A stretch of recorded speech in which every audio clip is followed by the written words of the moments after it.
बघा problem number 5. Partnership final account. Messrs Sudarshan traders नावाची एक फर्म आहे. Is a partnership firm in which, त्याच्यामध्ये Ram and Krishna are partners.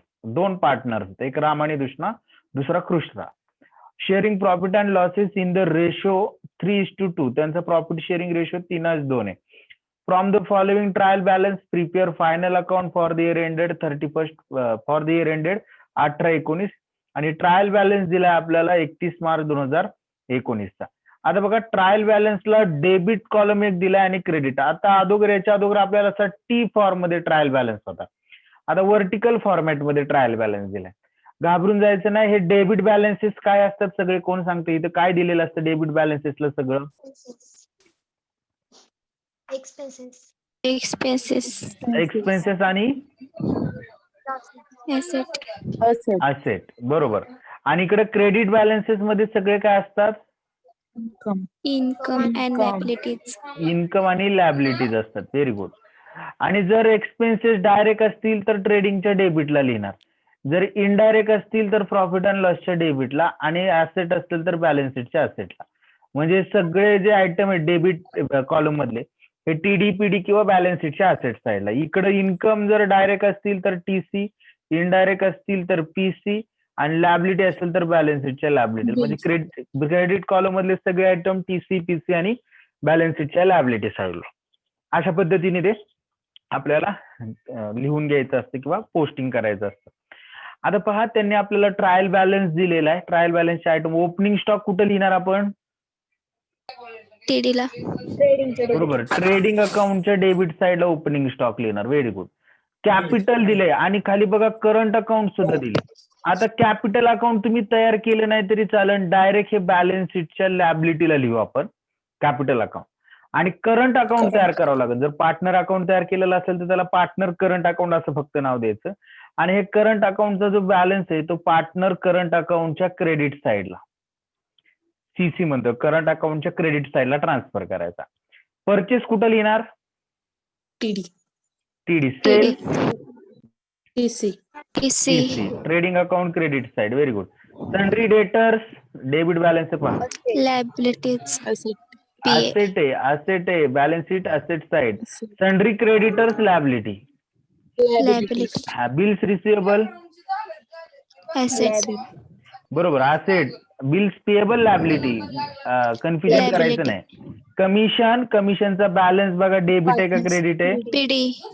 हा पीडी ला लिहिणार. डेबिट बॅलन्स आहे. त्याच्यानंतर वेजेस कुठं लिहिणार? टीडी. सॅलरी. एकच मिनिट हा, मला फक्त एक कॉल येतोय, मला एकच मिनिट हा.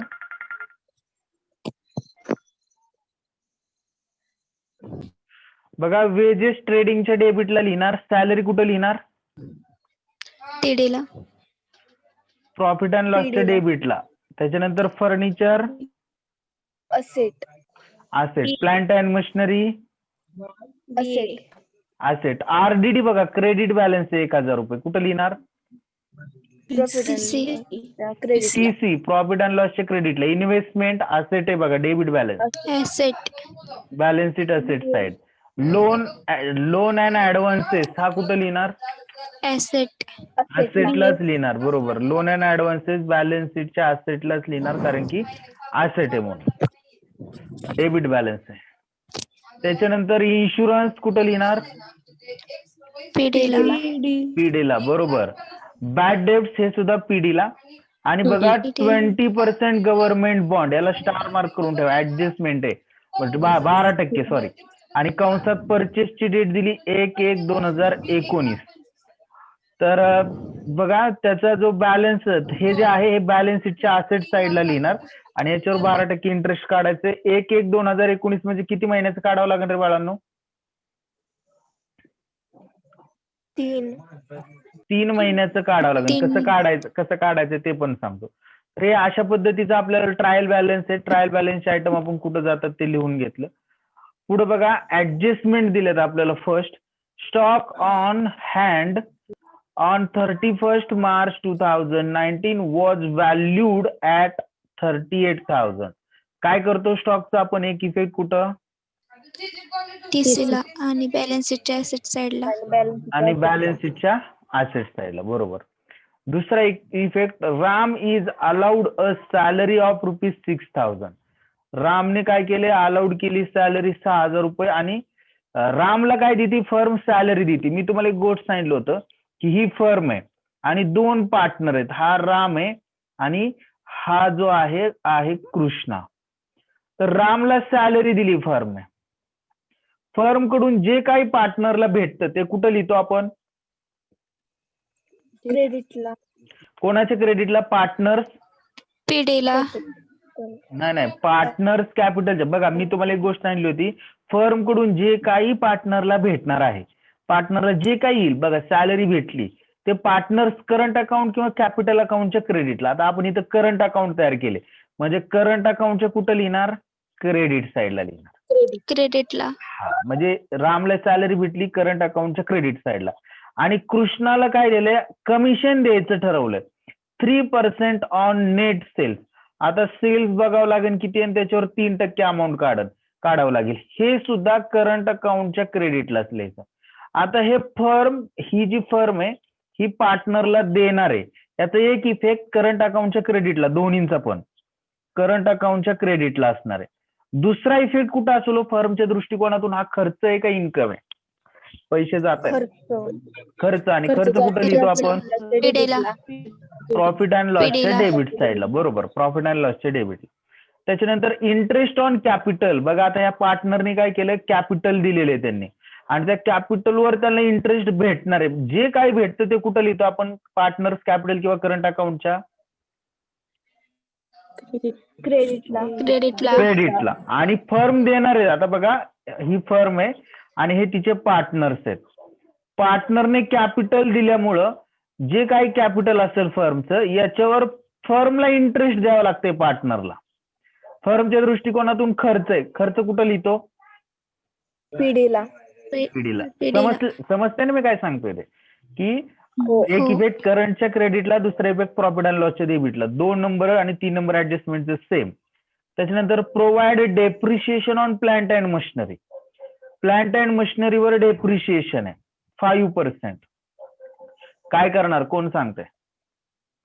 डेप्रिशिएशन लेस आणि प्रॉफिट अँड लॉस. बरोबर, लेस असेट करणार असेट आणि प्रॉफिट अँड लॉसच्या डेबिट साईडला लिहिणार. त्याच्यानंतर ₹3,000 from our customer is not recoverable. तुमचा एक कस्टमर आहे, त्याच्याकडून 3,000 रुपये भेटले नाहीत म्हणजे बुडले. आणि जे कस्टमर पैसे आपलं बुडवतो त्याला आपण काय म्हणतो?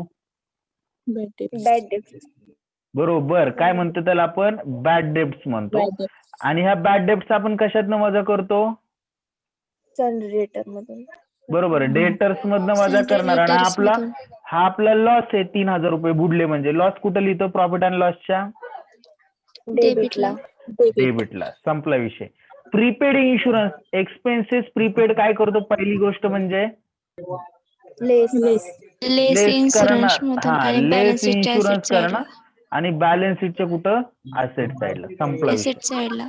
ओके, एवढ्याच ऍडजस्टमेंट आहेत. एवढंच आहे. सॉल्व्ह करायला सुरुवात करूया. पहिल्यांदा आपल्याला ट्रेडिंग अकाउंट बनवायचं, एक profit and loss account, balance sheet आणि एक पार्टनर्स करंट अकाउंट बनवायचे राम आणि कृष्णाचं. त्या पद्धतीने सॉल्व्ह करूया. बघा फर्स्ट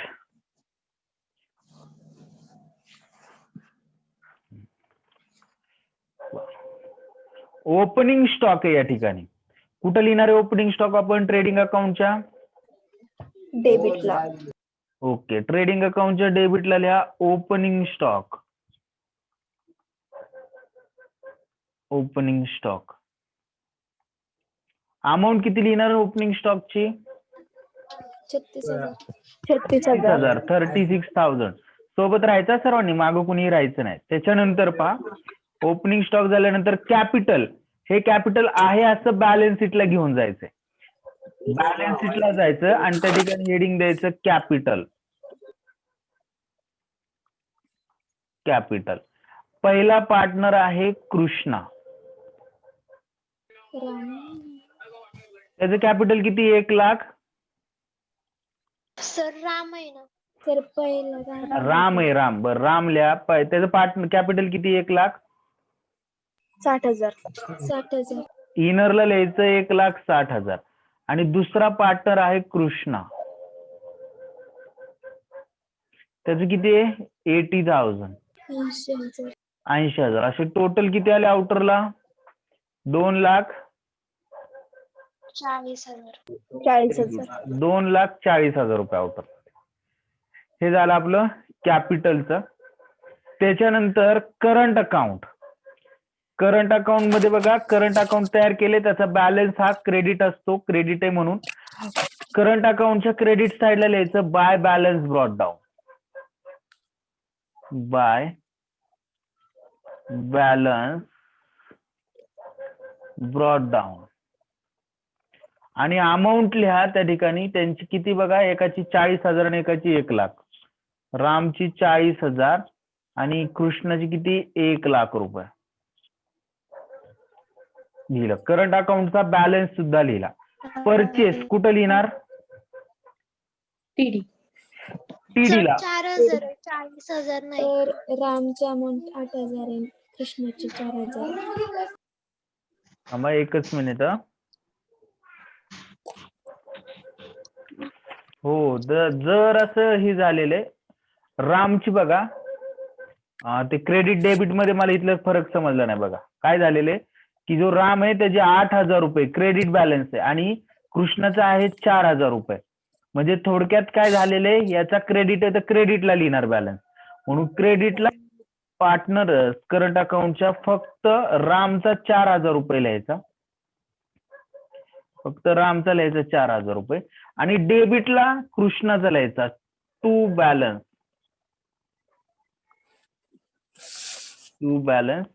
ब्रॉट डाऊन.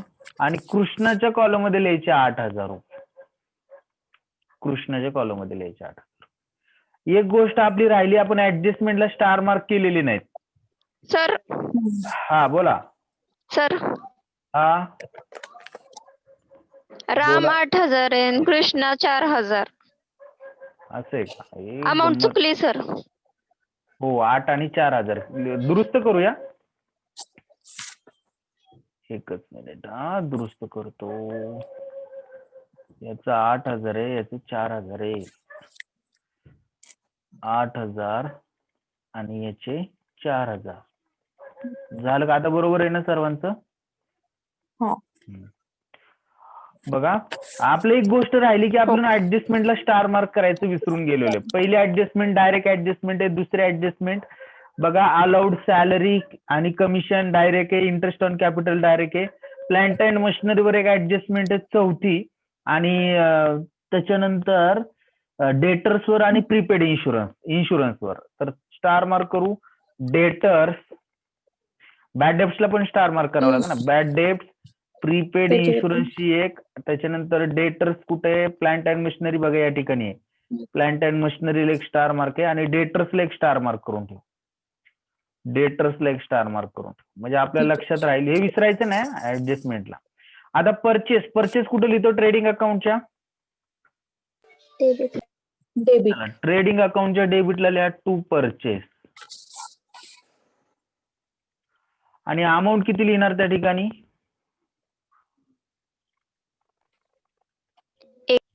1,00,000. बरोबर. परचेस 1,00,000 रुपये. त्याच्यानंतर सेल्स आहे किती? 2,08,000 रुपये. कुठं लिहिणार आपण? TC ला. By sale. ट्रेडिंगच्या क्रेडिट.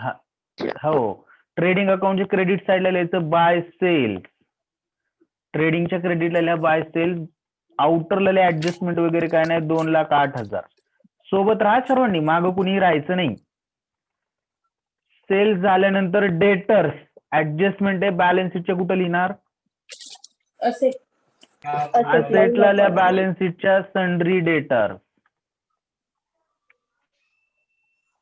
आणि इनर कॉलमला अमाऊंट लिहा डेटरची किती? 47,000.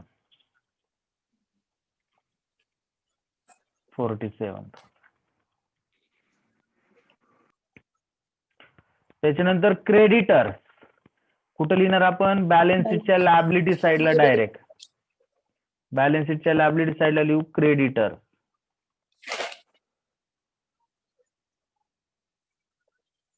आणि अमाऊंट लिहा त्या ठिकाणी क्रेडिटर्स. सर हा डेटर्सची अमाऊंट चुकली. किती डेटर्सची अमाऊंट 1,73,500. आणि आपण किती एक- लिहिली आहे? 46,000 लिहिली. 1,73,500 असं चुकायला लागले आज, काय झालं? 1,73,500. ओके. 47,000 काय आहे मग? बिल्स रिसिवेबल आहे का? पुढंच जायला लागले. बिल्स रिसिव्ह हा. क्रेडिटर्स किती? क्रेडिटर्स 41,800 ना? 41,800. हा. बॅलन्स शीटच्या लायबिलिटीला लिहायचे क्रेडिटर्स 41,800 डायरेक्ट आउटर कॉलम. 41,800 सोबत राहा सर्वांनी. त्याच्यानंतर बिल्स रिसिवेबल असेटला लिहायचं 47,000. बॅलन्स शीटच्या असेटला लिहायचं बिल्स रिसिवेबल.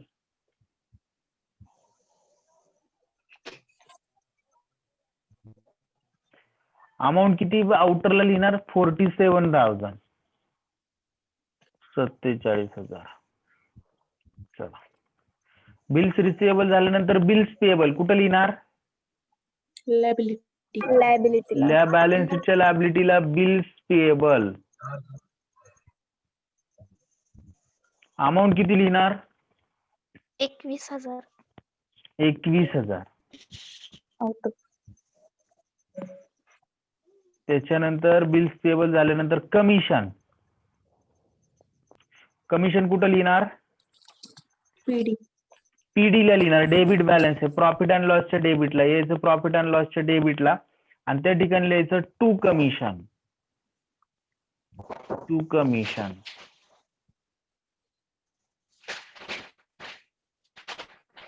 आणि अमाऊंट किती लिहिणार कमिशनची? 2,800 रुपये. संपलं. कमिशन झाल्यानंतर वेजेस कुठं लिहायचं? Wedges PD. ट्रेडिंगच्या डेबिटला लिहायचं टू वेजेस. ऍडजस्टमेंट वगैरे काय नाही, डायरेक्ट आउटर कॉलमला लिहा वेजेसची अमाऊंट किती आहे? 1,760. 1,760 रुपये. संपला विषय. सोबत राहा, मागं कुणी राहू नका. सॅलरी पीडी म्हणजे profit and loss account debit side. जाऊ प्रॉफिट अँड लॉस अकाउंटच्या डेबिट साइडला. To salaries. ऍडजस्टमेंट वगैरे काही नाही. To salaries. अमाऊंट किती लिहिणार सॅलरीजची? 3,000. 3,000. Then after salary. 3,000. हा. फर्निचर 25,000 रुपये. बॅलन्स शीटच्या कुठं? असेटला. ऍडजस्टमेंट नाही, डायरेक्ट आउटरला फर्निचर 25,000.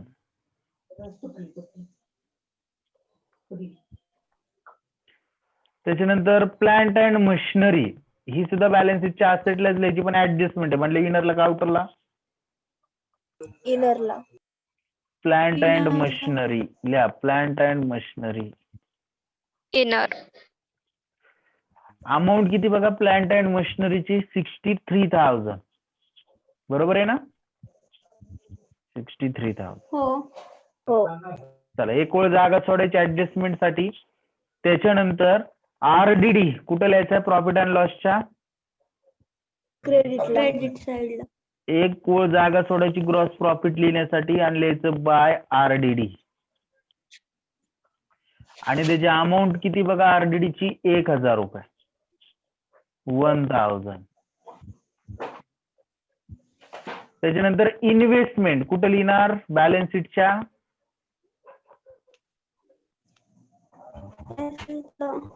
लिहा. बॅलन्स शीटच्या असेट साइडला इन्व्हेस्टमेंट. सोबत राहा सर्वांनी, मागं कुणी राहायचं नाही. इन्व्हेस्टमेंट. अमाऊंट किती लिहिणार इन्व्हेस्टमेंटची? 10,500. 10,500 रुपये. Very good. त्याच्यानंतर पुढे बघा इन्व्हेस्टमेंट झाल्यानंतर लोन अँड ऍडव्हान्सेस असेटलाच लिहायचे. जाऊ बॅलन्स शीटच्या असेटला, त्या ठिकाणी लिहू लोन अँड ऍडव्हान्सेस. ₹35,240 amount. 35,240 रुपये. 35,240 ओनली. देन आफ्टर पुढे जाऊया. इन्शुरन्स. इन्शुरन्स कुठं लिहिणार आपण? पीडीला, परंतु ऍडजस्टमेंट Asset-ला. ऍडजस्टमेंट आहे पीडीला लिहायचा, प्रॉफिट अँड लॉसच्या PD. डेबिट. हा, परंतु ऍडजस्टमेंट आहे म्हटल्यानंतर इनरला लिहावं लागेल. प्रॉफिट अँड लॉसच्या डेबिटला जायचं, त्या ठिकाणी लिहायचं टू इन्शुरन्स.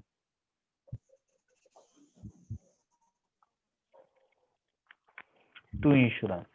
आणि अमाऊंट किती लिहिणार इन्शुरन्सची? 2,000. 500. इनर कॉलमला लिहायची 2,500 आणि एक ओळ जागा सोडायची ऍडजस्टमेंटसाठी. बॅड डेप्स प्रॉफिट अँड लॉसच्या डेबिटलाच लिहिणार, परंतु इनरला लिहिणार ऍडजस्टमेंट आहे म्हणून. या प्रॉफिट अँड लॉसच्या डेबिटला टू बॅड डेप्स.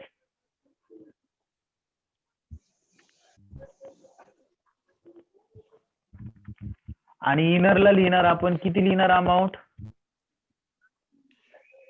500. 500 ओनली. आणि एक ओळ जागा सोडायची ऍडजस्टमेंट आहे म्हणून. त्याच्यानंतर 12% गव्हर्नमेंट बॉन्ड असेटला लिहायचंय. याच्यावर जी ऍडजस्टमेंट आहे ती लगेच करू. 12% म्हणजे 12% इंटरेस्ट काढायचंय. ऍडजस्टमेंटचं काय आहे ते सांगतो, की आता हे जे गव्हर्नमेंट बॉन्ड आहेत हे आपल्याला किती दिवस युजफुल आहेत. म्हणजे बघा, आपलं वर्ष सुरू होतं 1/4/2018 आणि आपल्याला जो ट्रायल बॅलन्स दिलाय तो वर्षाच्या शेवटच्या तारखेचा असतो. कधीही लक्षात ठेवा. किती शेवटची तारीख? 31/3/2019 आहे तो. 31/3/2019. आणि त्यांनी बघा 1/1/2019 हे बॉन्ड परचेस केलेत. म्हणजे किती दिवस ते यूज केले, किती दिवस ते इन्व्हेस्ट होते त्यांच्याकडं? तर बघा, 1 जानेवारी, फेब्रुवारी आणि मार्च, किती महिने फक्त? 3 महिने.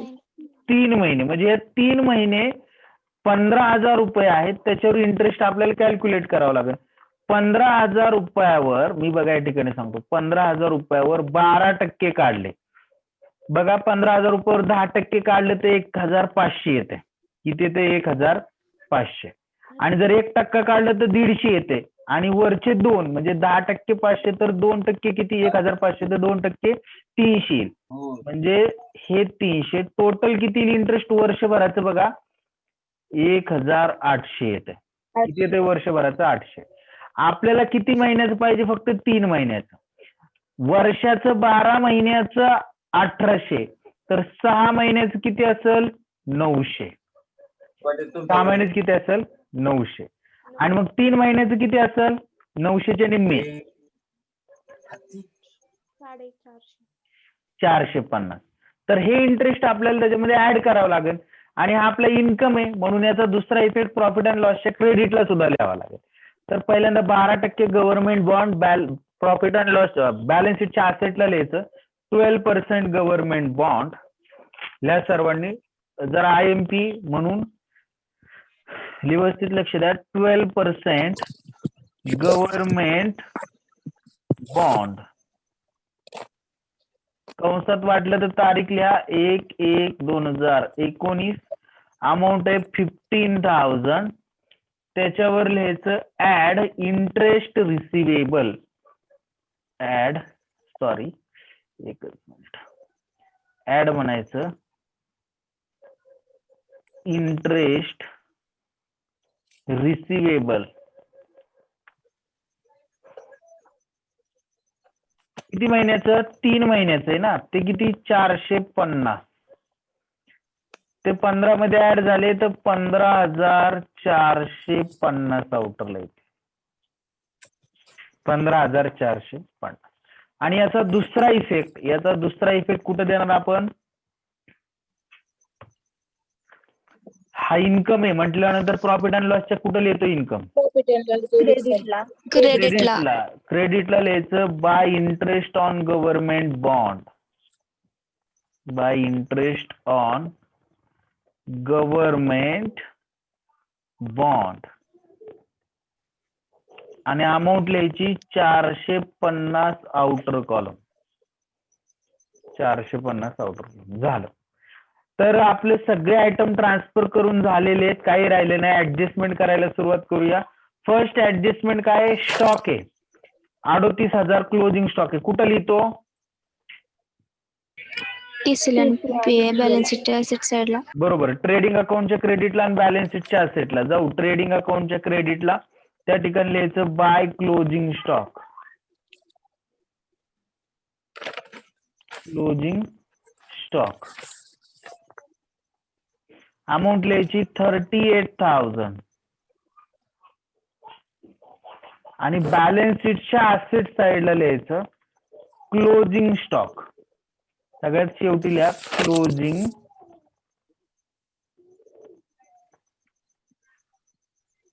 Closing stock 38,000.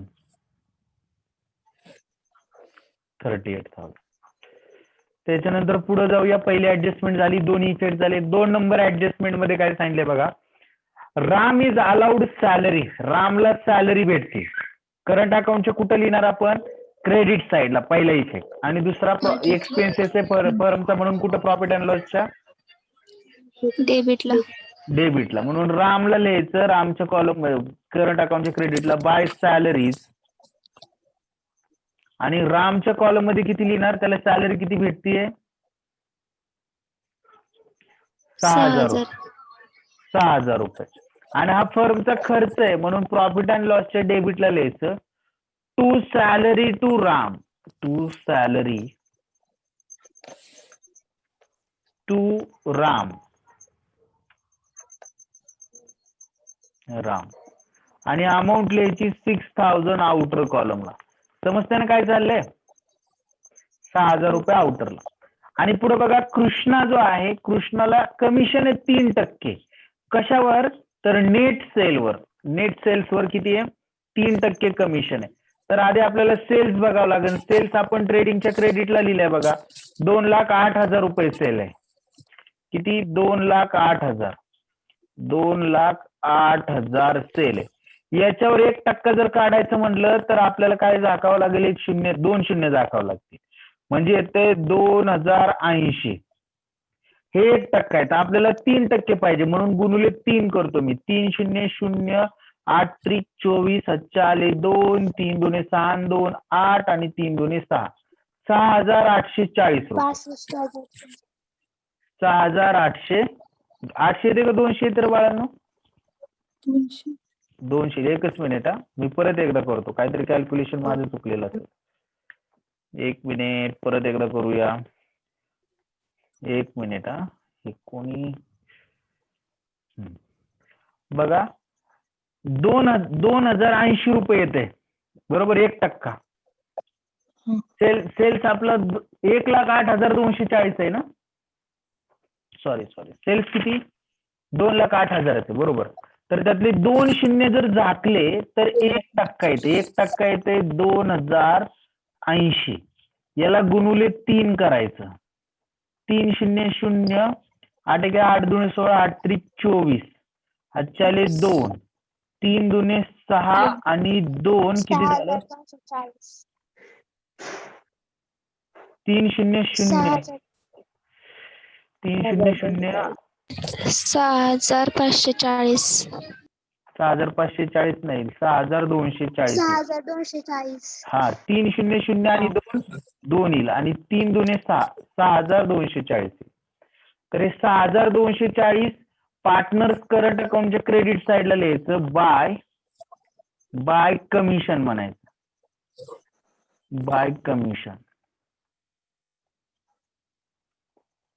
आणि कृष्णाच्या कॉलम मध्ये लिहायचे 6,240. हे कसे आले वाटलं तर ते पण लिहितो. 2,08,000 गुणुले 3% काढला आपण तर ते 6,240 आले. आणि याचा दुसरा इफेक्ट हा खर्च आहे फर्मचा, त्याच्यामुळे तो डेबिटला लिहायचा टू कमिशन म्हणायचं. To commission to Krishna.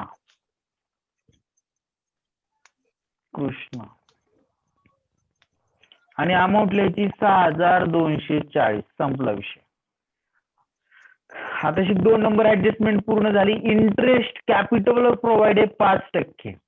आता कॅपिटल बघा, एकाचं आहे रामचं 1,60,000 आणि कृष्णाचं आहे 80,000, बरोबर ना?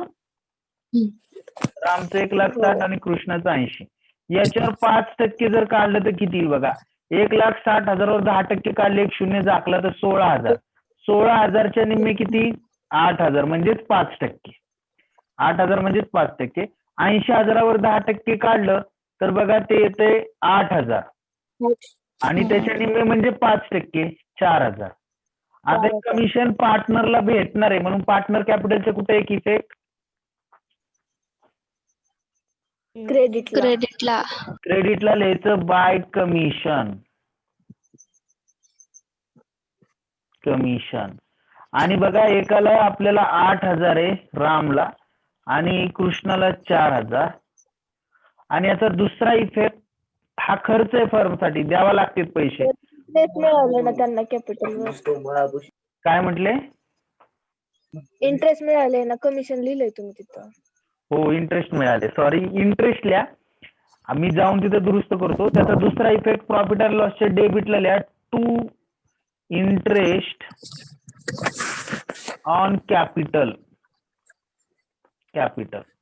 आणि पहिला आहे राम आणि दुसरा आहे कृष्णा. रामला आहे 8,000 आणि कृष्णाला आहे 4,000. असे टोटल किती आउटरला लिहायचे? 12,000. 12,000. आणि इकडे मी दुरुस्त करतो, फक्त कमिशन लिहिण्याऐवजी इंटरेस्ट लिहावं लागेल. ते interest on capital.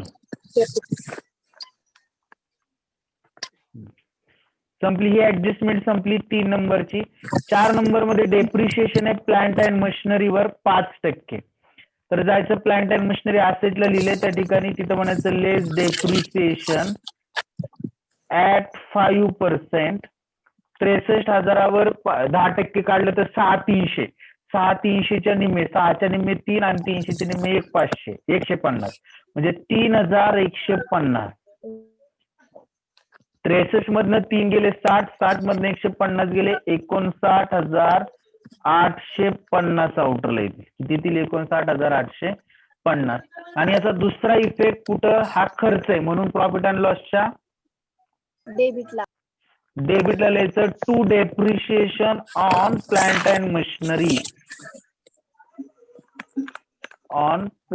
And machinery. Amount लिहायची 3,150 रुपये. संपला विषय. 4 नंबर ऍडजस्टमेंट झाली. 5 नंबर मध्ये 3,000 रुपये तुमच्या कस्टमरने बुडवले, ते बॅड डेब्ट्स आहेत, डेटर्स मधनं वजा आणि प्रॉफिट अँड लॉसच्या डेबिटला. डेटर्स बॅलन्स शीटच्या असेटला लिहिले, त्या ठिकाणी म्हणायचं लेस बॅड डेब्ट्स.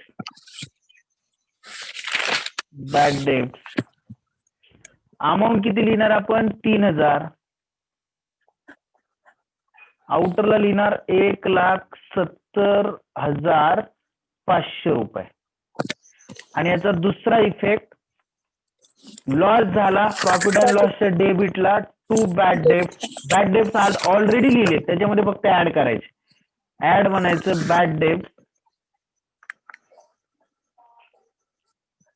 कंसात लिहायला विसरायचं नाही, न्यू. आणि अमाऊंट किती लिहिणार? 3,000. 3,000च आहे ना? 3,000. तर आउटरला किती येतील बघा? 3,500 रुपये. संपला विषय. आणि लास्ट ऍडजस्टमेंट प्रीपेड 500 रुपये आहेत इन्शुरन्सचे. प्रीपेड इन्शुरन्स मधनं वजा करणार, ते लिहिले तर आपण प्रॉफिट अँड लॉसच्या डेबिटला, त्या ठिकाणी लिहायचं लेस प्रीपेड इन्शुरन्स 500 रुपये. आणि आउटरला लिहायचे 2,000 रुपये. आणि याचा दुसरा इफेक्ट बॅलन्स शीटच्या असेटला प्रीपेड इन्शुरन्स लिहायचं. प्रीपेड इन्शुरन्स अमाऊंट लिहायची 500 आणि क्लोज करायला सुरुवात करायची. शेवटचे 3 मिनिट राहिलेत म्हणून जरा फास्ट करतो. बघा, ट्रेडिंग अकाउंट क्लोज केलं तर ट्रेडिंग अकाउंटची क्रेडिट साइड मोठी. क्रेडिट साइडची टोटली ट्रेडिंग अकाउंटच्या 2,46,000. 30 लिहिली डेबिटला, जरा फास्ट करा. 2,46,000. त्यातनं अमाऊंट जर वजा केल्या तर 1,08,240 रुपये ग्रॉस प्रॉफिट राहतोय. त्याला म्हणा to gross profit carried down. हा ट्रान्सफर कुठे करणार? प्रॉफिट अँड लॉसच्या क्रेडिट PC. साईडला म्हणायचं by gross profit brought down. Amount लिहायची 1,08,240 रुपये. आणि प्रॉफिट अँड लॉसची क्रेडिट साईडची टोटल बघायची 1,09,690. 1,09,690. तेच लिहिले डेबिटला 1,09,690 रुपये. त्यातले सगळ्या अमाऊंट वजा केल्या तर 71,000 रुपये प्रॉफिट राहतो. 1-2 त्याला म्हणायचं to net profit. Net profit कंसात म्हणायचं पार्टनर करंट अकाउंट आणि त्यात लिहायचं राम पहिला आणि कृष्णा. आणि त्यांच्या रेशोमध्ये जर वाटला तर एकाला येईल 42,600 आणि दुसऱ्याला येईल किती? कृष्णाला येईल 28,400. जरा फास्ट घेतलं, क्लोजिंगचं काम आहे हे तुम्ही करू शकता म्हणून. आणि हे ट्रान्सफर कुठं करणार? आता करंट म्हटल्यानंतर करंट अकाउंटला यायचं. हा, त्या ठिकाणी म्हणायचं बाय पार्टनर्स आपलं सॉरी नेट प्रॉफिट. हा, मला सवय लागली त्या डिझोल्युशन. नेट प्रॉफिट आणि अमाऊंट लिहायची एकाची 42,600 आणि दुसऱ्याची लिहायची 28,400. आणि जर क्लोज केलं तर क्रेडिट साईड मोठी येते. कृष्णाची येईल 38,640 आणि याची येईल बघा 64,600. तेच लिहिले डेबिटला 64,600. वजा व्हायला काहीच नाही, डिफरन्स राहिला 64,600. याचं 38,640 वजा व्हायला 4,000 आहे, 34,640. याला म्हणायचं टू बॅलन्स कॅरीड डाऊन. आणि हा ट्रान्सफर करायचा बॅलन्स शीटच्या लॅबिलिटी साईडला. करंट अकाउंट म्हणायचं. आपलं वेळ संपत आली. करंट अकाउंट आणि मी शॉर्ट लिहितो राम आणि कृष्णा. अमाऊंट लिहिणार 64,600 आणि 34,640. आउटरला येतील 99,000